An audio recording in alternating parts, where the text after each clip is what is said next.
Tonight in Your Voice, Your Vote, the field of Democrats running for governor is getting more and more crowded. Today, former Health and Human Services Secretary, State Attorney General, and Congressman Xavier Becerra announced his candidacy for the 2026 governor's race. Right now, what can't wait is that California dream. Becerra said in his announcement that the California dream is very tough and wants to address affordability. He was born in Sacramento and said his parents were able to achieve the dream and wants others to be able to. He joins a very crowded field of Democrats, including Lieutenant Governor Eleni Kounalakis, State Superintendent of Public Instruction Tony Thurmond, former Senate Pro Tem and Speaker of the Assembly Tony Atkins, former State Controller and current California Democratic Party Vice Chair Betty Yee, and former LA Mayor and Speaker of the Assembly Antonio Villaraigosa. We will, of course, be sharing more about these candidates in the months to come.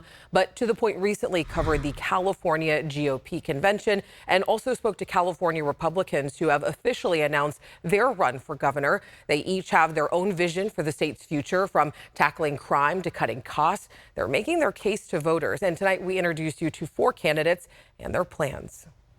Chad Bianco is leading the pack of candidates, raising over $190,000 in campaign contributions so far this year, more than any other candidate. Bianco has served as Riverside County Sheriff since 2018. He's slammed Democratic policies for fueling crime, homelessness, and high living costs. His campaign focus, building a better California.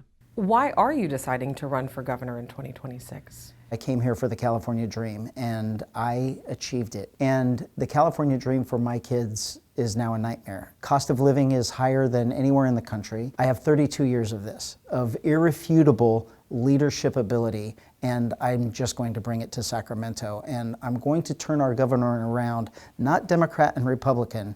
It's going to be a California government that is there for Californians. Leo Zaki says as a former VP of his family's business, Zaki Farms, he got an early look at government working as a lobbyist. Now he's on a mission to take California back, calling out homelessness, failed policies, and what he calls a state in decline. Zaki believes California needs a new direction. Well, after my family lost our poultry company due to overregulation, high minimum wage prices, utility price hikes here in California, and we were vertically integrated after we were in business for 90 years. I have felt I had to do something to prevent this from happening to other folks, because if it can happen to me, and we were the largest privately owned employer in the state of California at one point with 4,000 employees, it can happen to anybody. Brandon Jones says he's not a politician, he's a problem solver. Jones says he's on a mission to fix California's toughest challenges, from affordable housing to safer streets. Jones believes real change starts with bold leadership and restoring hope and opportunity for all Californians. I think all understand California is in a state of crisis. I mean, everywhere we look,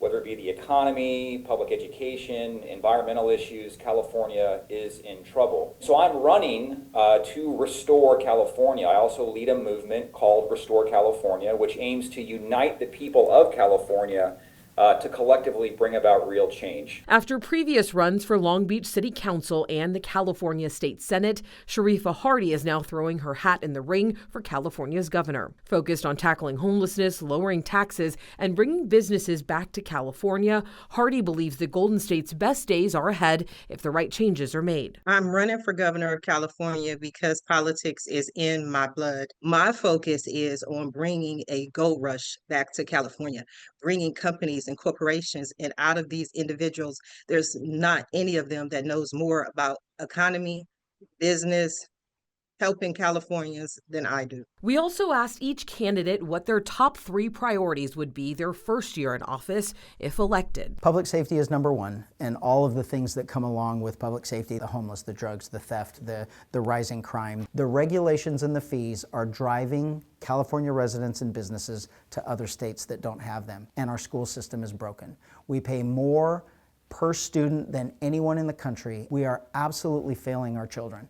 Work on getting the water infrastructure in place, getting the homeless crisis under control, and mitigating the wildfires problem that we have in this state. I think those are the 3 easiest things that we can do that are also going to save the state a lot of money and make the quality of life a lot better. I think we need to better understand how California taxpayer dollars are being spent.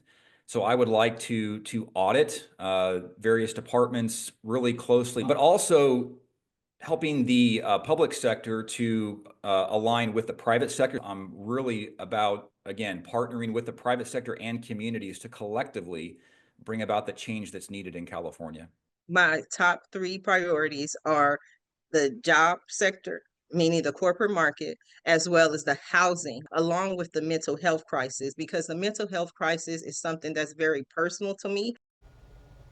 We have more of our conversations with Republicans who have launched their campaigns for governor so far, and also a one-on-one interview with the California Republican Party's new leader. Our coverage is streaming now on the ABC 10 Plus TV streaming app. All you have to do is just look for California GOP, a new era.